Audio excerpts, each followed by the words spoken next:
lừa này bộ approve nó ô này đăng phép ấy approve ai chép ăn dư đi thường bộ approve môi trả lời con tha con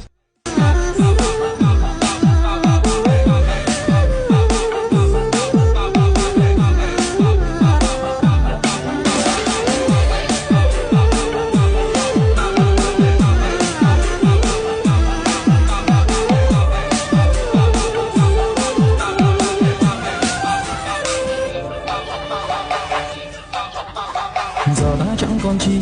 mãi trắng tay mà thôi đời bạc răng lắm phũ phàng tiền có tiếng như nước rồi cũng sẽ trôi hết tay không trắng tay.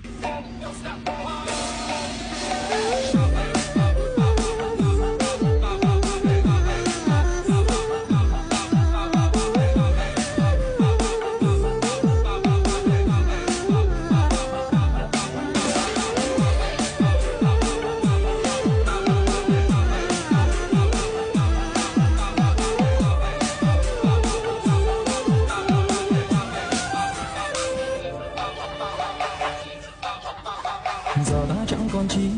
mãi trắng tay mà thôi đời bạc răng lắm phũ phàng tiền có tiếng như nước rồi cũng sẽ trôi hết tay không trắng tay.